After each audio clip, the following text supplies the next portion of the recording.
Kapulisan, ginatutukan na ang imbestigasyon sa pagtiro patay sa manugbantay sang Pantatan sa Dumangas, Iloilo. Si John Sala nakatuto. May mga igos ang inapahayag 12-gauge shotgun ang nasapuan patay nga 32 anyos nga manugbantay sang Pantatan sa Barangay Pulao, Dumangas, Iloilo gid-kilala kay Joe Marie Torres. Antes sa tabong insidente, nag-inom-inom pa ang biktima sa balay isang tag-iya sang Pantatan nga si alias Boy.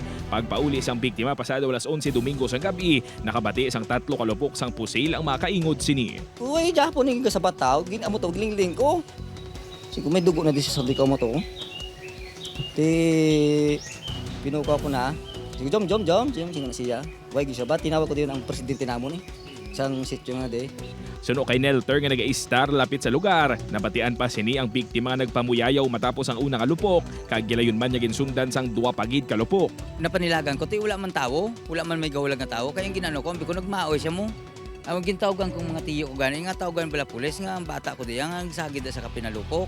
Pangayaw lang sa lugar ang biktima apang madugay na nga naga-sideline sa bisan ano lang kuno nga ilihog sang iya mga kasilingan. So far sir, sa dito sa area, kag sa barangay man mismo, sa barangay Kabilawan, Barutak, Nuevo, negative sir. Bali ang pagkilala na siya, mabuot, kagipuson ng tao. Kag wala ni sa mga previous sa mga reported o record sa barangay. Padayon pang investigasyon sang kapulisan. Upod kay Hans Desierto, John Sala. 1 Western Visayas.